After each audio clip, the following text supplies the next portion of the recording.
Dans l'actualité de ce vendredi, un projet pour renforcer la coopération sécuritaire. C'est le Conseil de l'Entente qui le porte. Son secrétaire exécutif est à Ouagadougou pour apporter son soutien au peuple burkinabé après la double attaque de vendredi dernier. La coopération sécuritaire nord-sud également, Japon, France, Danemark. C'est la mobilisation autour du Burkina Faso. Les ambassadeurs ont été reçus en audience cet après-midi par le ministre de la Sécurité, Clément Sawadougou. Dans le secteur de l'énergie, la Sonabel, la Société nationale burkinabé d'électricité, annonce des mesures pour faire face au déficit de 50 MW en ces temps de chaleur. Les délestages intempestifs font monter la grogne au sein de la population. Voici pour le sommaire. Bonsoir et merci de nous rejoindre. Ces images pour ouvrir ce journal, c'est une chaude journée à Kouba, dans la commune de Koubri. Population autochtone et habitants des zones non loties se sont affrontés au cœur de la crise, la question du foncier. Il y a eu des blessés, dont un grave évacué au centre hospitalier universitaire Yalgado Ouedraogo, comme vous pouvez le voir sur ces images. Des maisons ont été démolies. La police était sur les lieux pour tenter de ramener le calme. Mais jusqu'à 16 h cet après-midi, des groupes d'individus à moto continuaient de sillonner la zone. Vous le voyez sur ces images, des cas de blessures. La zone, en tout cas, des citoyens continuaient donc de sillonner la zone pour démolir des habitations. Il faut rappeler que le village de Kouba vit depuis quelque temps des manifestations contre le maire de Koubri, accusé de ne pas tenir ses promesses de campagne électorale. Des populations réclament des lotissements. La solidarité continue de se manifester autour du Burkina Faso une semaine après la double attaque terroriste. Ce vendredi, c'est le secrétaire exécutif du Conseil de l'Entente, le docteur Patrice Kwame, qui a été reçu en audience au palais présidentiel. Le docteur Patrice Kwame est venu apporter le soutien de son institution au peuple burkinabé. Il a également salué la promptitude des forces de défense et de sécurité burkinabé dans la riposte contre les terroristes. Ces propos sont recueillis par Abdourazak Traoré. Vous pensez bien qu'il s'agit des événements qui se sont déroulés ici la semaine dernière. L'attaque terroriste que nous condamnons, que nous déplorons. Et le Conseil d'Entente, comme vous le savez, c'est l'esprit de famille. Et lorsqu'un État du Conseil d'Entente est touché, les autres États sont concernés. Donc nous sommes venus ce matin au nom du Conseil d'Entente pour manifester notre solidarité vis-à-vis du président du Faso, de son gouvernement et du peuple burkinabé pour ce qui s'est passé. Nous sommes venus aussi saluer les forces armées par rapport à la promptitude, leur courage et leur professionnalisme et présenter nos condoléances aux familles qui ont perdu des êtres, des soldats qui sont tombés au champ d'honneur et aussi à leurs frères d'armes. Nous sommes venus dire au peuple burkinabé que nous sommes de cœur et de corps avec ce peuple et qu'au niveau du Conseil d'Entente, depuis 1 an, nous travaillons sur un renforcement de la coopération en matière de sécurité entre les États du Conseil d'Entente. Nous sommes assez avancés dans notre projet et au prochain sommet des chefs d'État, je viens de dire au président du Faso, au prochain sommet des chefs d'État, nous allons pouvoir présenter ce projet qui permettra à nos États d'avoir un outil aussi de prévention contre le genre de choses. Merci. Merci beaucoup. Et mes condoléances à vous tous. Nos condoléances.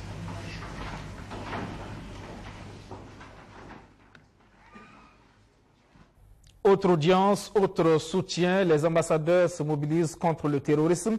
Japonais, français ou encore danois, ils ont été reçus en audience cet après-midi par le ministre de la Sécurité Clément Sawadougou. Tous sont solidaires, tous souhaitent renforcer leur coopération avec le Burkina Faso sur le plan sécuritaire. Je vous propose d'entendre le ministre de la Sécurité Clément Sawadougou.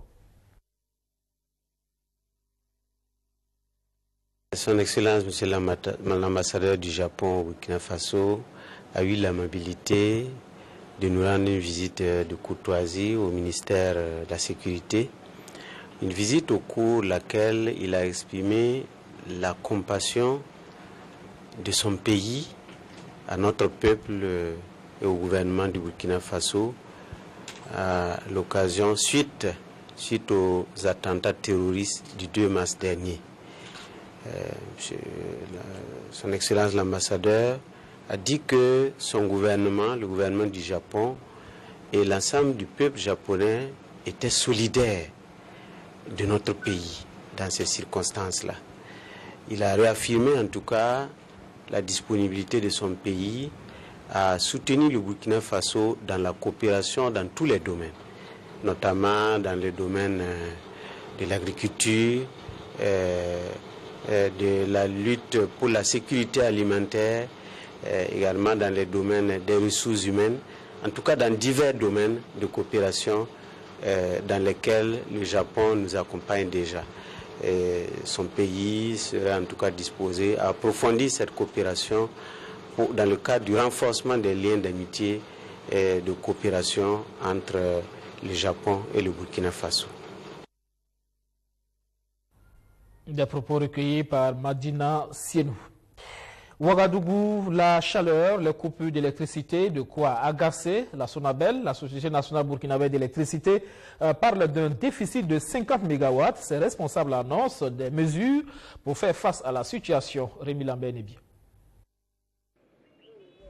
À la Société nationale burkinabé d'électricité Sonabel, on appelle cette période la période de pointe. Mais pour les consommateurs, c'est celle des coupures.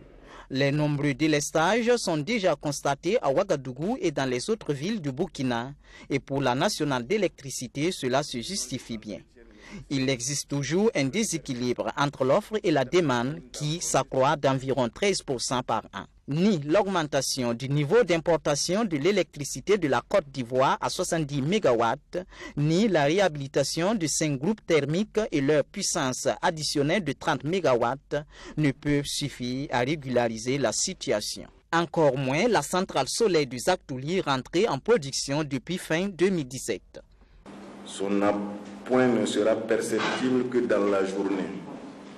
Ce choix est dû au fait que les technologies de stockage qui peuvent permettre de fonctionner la nuit en stockant l'énergie de la journée coûtent toujours très cher.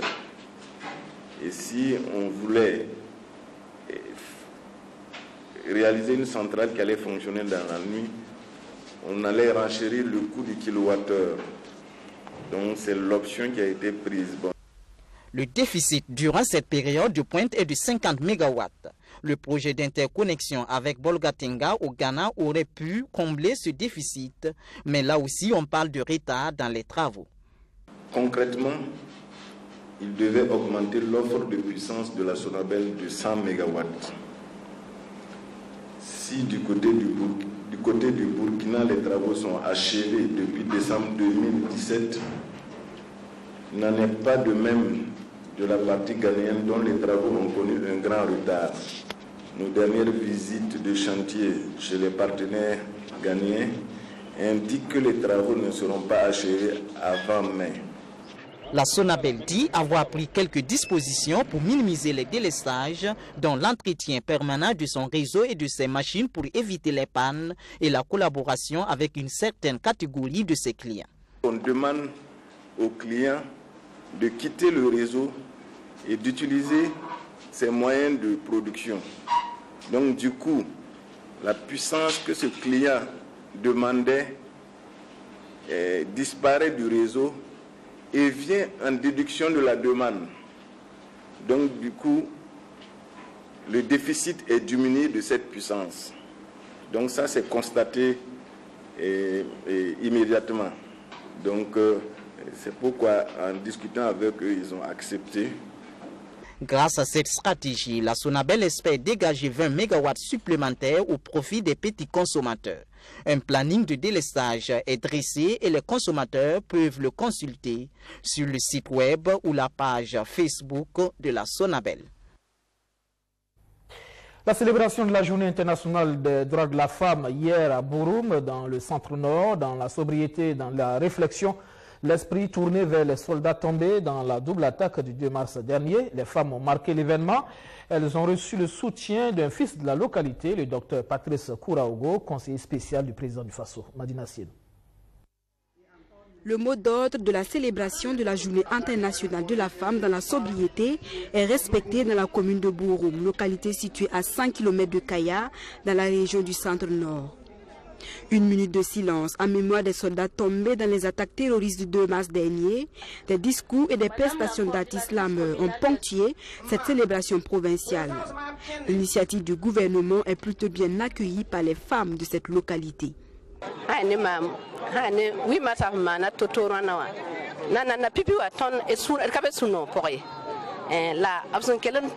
Nous comprenons parfaitement pourquoi le 8 mars a été célébré dans la sobriété cette année. Les festivités populaires n'étaient pas les plus importantes pour nous. De toutes les façons, une journée nous est dédiée pour qu'on réfléchisse sur notre sort et apporter notre pierre à l'édification de notre pays.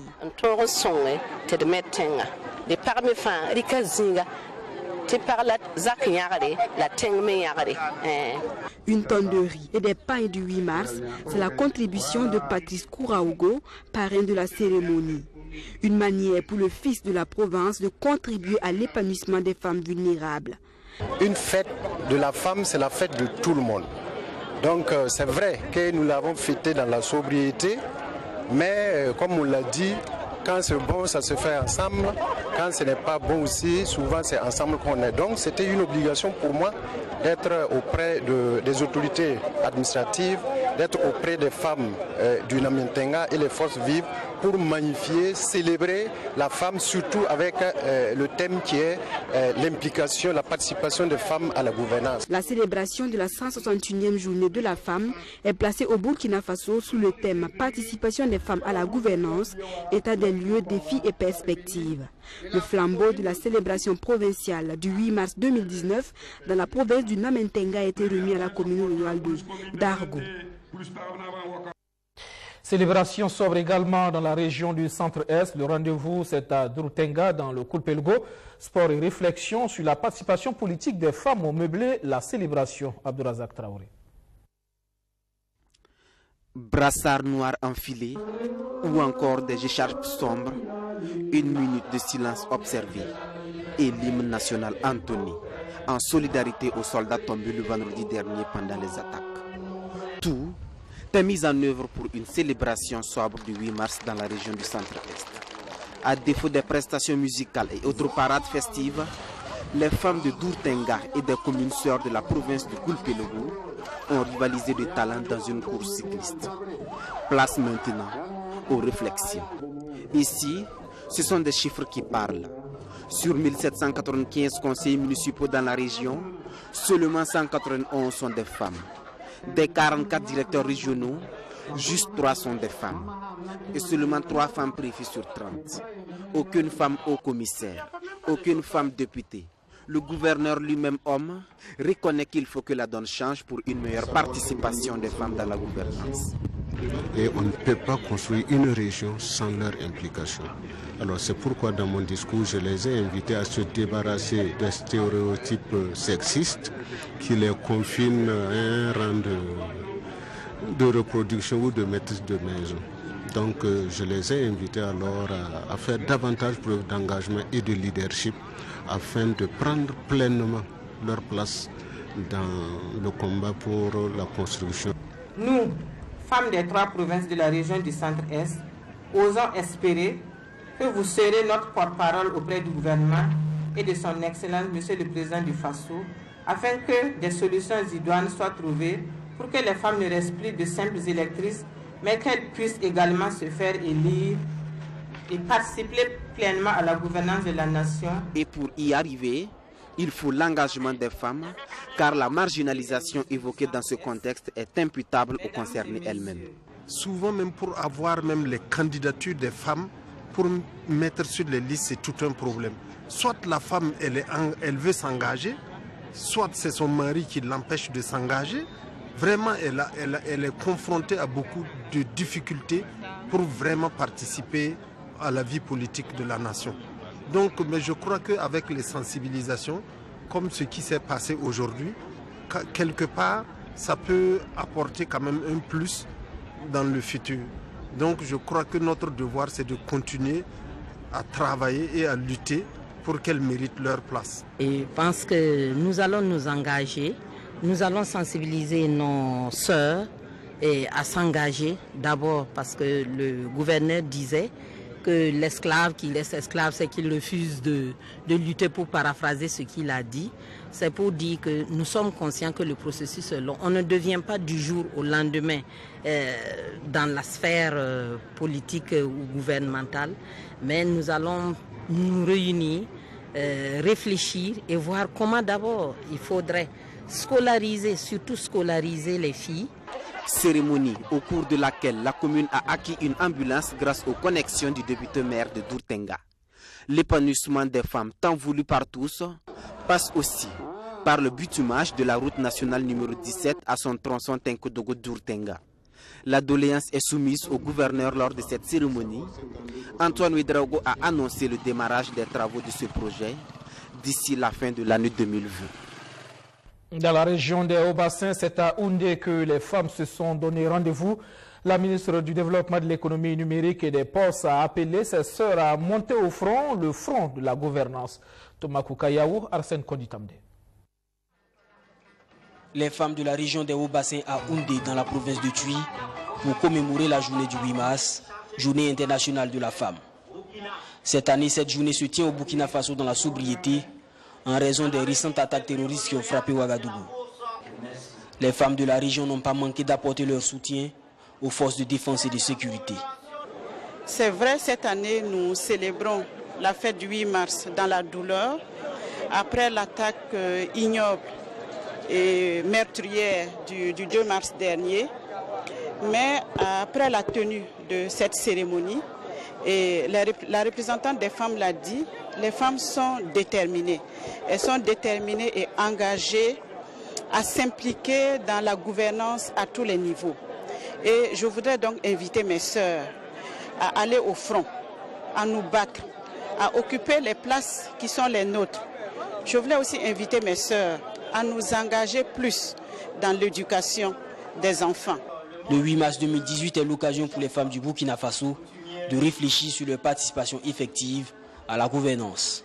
Jour symbole, le 8 mars est surtout une occasion pour nous de faire un bilan sur la situation des femmes dans notre société, de faire une rétrospection sur les conditions de vie et celles-ci et répertorier les facteurs entravant leur participation au développement de notre pays.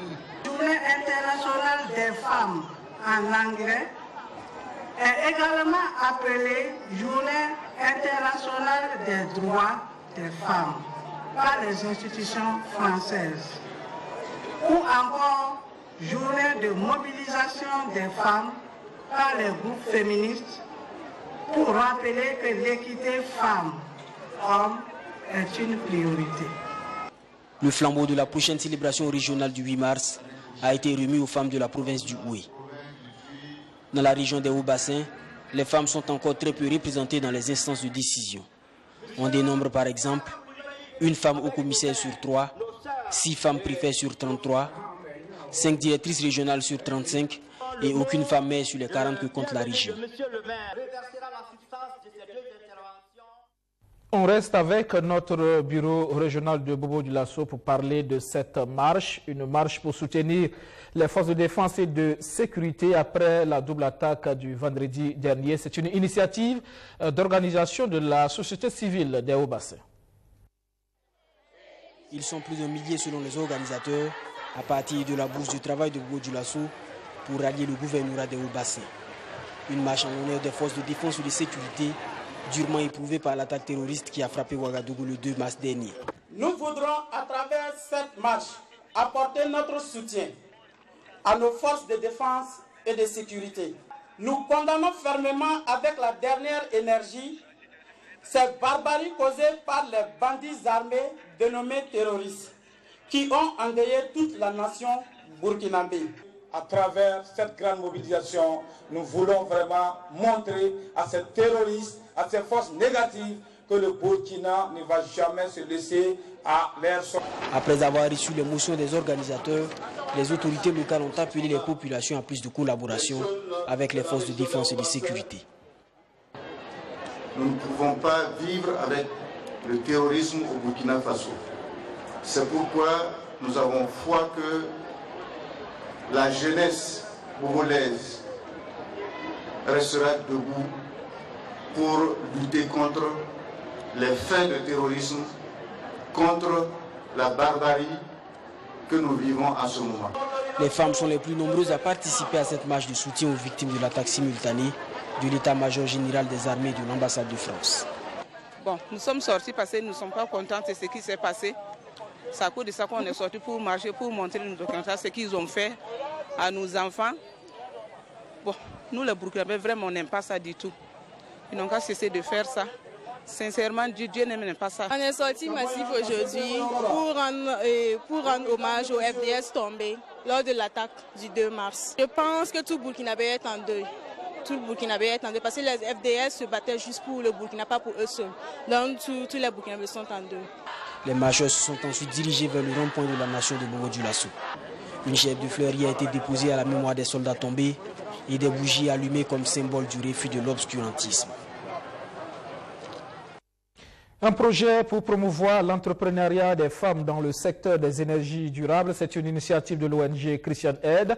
Il a été lancé hier. Près de 1250 femmes seront touchées au Burkina Faso. 4 pays sont concernés. John William Somda. C'est parti pour le projet de l'entrepreneuriat des femmes dans le secteur des énergies durables. Initié par l'ONG Christian Aid et financé par l'Union européenne, ce projet qui vise la promotion d'un environnement social et institutionnel favorable à l'entrepreneuriat des femmes a connu son lancement officiel le 8 mars dernier par le ministre de l'Énergie, le Dr Bachir Ismaël Ouedraogo. Implanté dans 4 pays que sont le Burkina Faso, l'Éthiopie, le Honduras et le Malawi, ce projet devra permettre d'augmenter les emplois et les revenus des femmes dans le secteur de l'énergie durable. C'est un projet en fait qui va toucher plusieurs femmes, spécifiquement au Burkina, ça va toucher près de 1250 femmes qui vont se former en groupement et qui vont améliorer également leur entrepreneuriat. Donc on va faciliter leur accès à des énergies renouvelables, à l'électricité, pour qu'elles puissent entreprendre et améliorer leur production.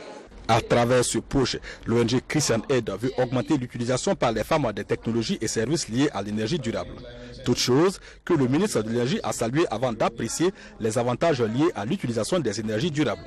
Et aujourd'hui, au niveau du Burkina Faso, nous avons dépassé la parité entre l'énergie solaire et l'énergie fossile. Ce qui veut dire qu'il est aujourd'hui économiquement moins cher de produire avec le solaire que de continuer à produire avec les DDO et les HFO. Donc, le solaire aujourd'hui et les énergies renouvelables aujourd'hui sont une opportunité de business et il faut que nous, Africains, nous puissions le comprendre.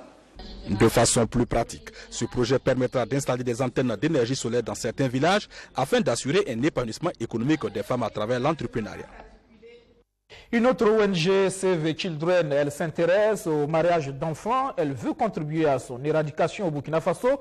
L'organisation a initié un atelier de formation au profit des acteurs de la société civile. Raïssa Natacha Ouedraogo. Au Burkina Faso, sur 100 femmes, 52% ont subi le mariage forcé selon l'INSD, ce qui classe le pays des hommes intègres au 6e rang mondial. Face à cette situation peu reluisante, l'ONG Save Children, à travers son projet d'ANIDA financé par le Royaume du Danemark, a décidé de renforcer ses actions. Ce 9 mars 2018, elle forme les acteurs de la société civile œuvrant dans la lutte contre le mariage d'enfants. Oui, ce matin, on a organisé cet atelier de formation et de renforcement des capacités des organisations de la société civile qui travaillent dans la promotion de l'abandon du mariage des enfants au Burkina Faso. Et on l'a organisé en marge du 8 mars. Normalement, on devait l'organiser avant, mais avec toutes les situations qui sont arrivées, on l'a reporté pour aujourd'hui. L'idée, c'était vraiment de renforcer la capacité de toutes ces OST-là qui travaillent pour la promotion du mariage, de l'abandon du mariage des enfants et les former en tout ce qui est plaidoyer, campagne, aussi avoir avec nous les religieux, les coutumiers pour avoir leur approche d'une campagne sur la fin du mariage des enfants au Burkina Faso. On sent que ça a changé. Mais maintenant, dans les villages, quand même, aussi, il y a beaucoup d'actions qui ont été menées par les projets associations. Donc là aussi, en tout cas, ça commence à changer. Bon, nous, les chefs coutumiers, nous, ce que nous faisons, c'est d'accompagner ces acteurs de terrain aussi, en tout cas pour qu'il y ait ce changement. Le taux élevé de mariage d'enfants au Burkina est dû à des pesanteurs socioculturelles selon les spécialistes. Cette session de formation, qui réunit les leaders politiques, coutumiers et religieux et les responsables d'associations, va permettre de faire des plaidoyers. Toutes ces organisations prenantes vont faire une note de positionnement, interpeller les autorités. On sait qu'il y a une volonté politique au Burkina de mettre fin au mariage des enfants, mais on veut toujours interpeller que le mariage des enfants soit une actualité pour tout ce qui est décision par rapport à la femme. On vient de finir le 8 mars, il ne faut pas qu'on oublie ce point-là. Parce qu'il y a toujours des femmes qui sont mariées, il y a toujours des jeunes enfants qui sont mariés au Burkina Faso. Aussi, il y a la volonté de renvoyer l'âge du mariage à 18 ans sans exception, de réviser le code de la famille et des personnes et de la famille. Et pour nous, dans cette note, c'est de dire au gouvernement, il y a la volonté politique, mais il n'y a pas de raison que ça tarde. Il faut revoir rapidement le code des personnes et de la famille. Le projet d'Anida couvre la période 2018-2021. Cette stratégie vise à atteindre 0 cas de mariage d'enfants à l'horizon 2025. La fin des JCFA, la journée cinématographique de la femme africaine de l'image. Malgré les attaques terroristes qui ont entaché la fête, le défi a été relevé. Alfred Thioye. Vive les JCFA, vive les femmes africaines et vive les hommes qui nous épaulent tous les jours. C'est sur ces mots de Nakissi Savané que se referme les 5e journées cinématographiques de la femme africaine JCFA. Malgré un contexte difficile marqué par les attaques terroristes du 2 mars dernier, les JCFA ont tenu leurs promesses. La détermination des femmes à tenir le pari de l'édition n'est pas sans effet. Elle reconforte au plus haut niveau. De façon classique, lorsque des événements pareils se produisent et qu'on a autant de personnes qui viennent de l'étranger, le réflexe, c'est de tout arrêter et de partir. Mais vous avez plus que compati à notre douleur. Vous êtes restés, vous avez poursuivi ce festival. Notre gouvernement est très sensible à cette marque. Mais c'est surtout l'image de cette Afrique qui marche que vous avez vous-même utilisée ici. C'est cela. Les terroristes veulent nous voir coucher. Mais en restant, en poursuivant ce festival, vous témoignez que le Burkina est debout, mais le Burkina est debout avec tous ses amis du monde. Le dernier acte de cette journée s'est tenu ce mercredi au Sénazar. La cérémonie de clôture a été l'occasion pour le délégué général du FESPACO de faire le bilan de ces 5 jours d'activité. Les activités prévues au profit des professionnels ont été entièrement réalisées, bien entendu, sauf la cérémonie d'ouverture. Les 2 ateliers ont permis de renforcer les capacités de 35 participants. 35 participants dans les domaines de l'actorat. L'atelier de formation en prise de vue et en montage numérique, vous pourrez apprécier tout à l'heure le travail à travers 2 VTR qui ont été réalisés entièrement par les participantes de l'atelier. Des débats enrichissants lors d'un panel ont apporté aussi un meilleur éclairage sur la question du numérique. La professionnelle de l'image face au défi du numérique, c'est le thème qui a réuni du 2 au 7 mars 2018 des femmes venues de plusieurs pays d'Afrique et d'Europe. La cérémonie de clôture a été l'occasion pour décerner des récompenses aux femmes professionnelles de l'image.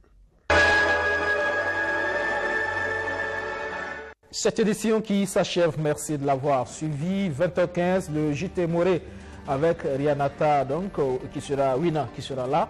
Et puis, donc, moi je vous retrouve demain, 19h30, Déjà à 21h ce soir, c'est Luc Pabelgem qui vous retrouve pour Sport Time. Excellent sur les programmes sur notre chaîne. Bonsoir.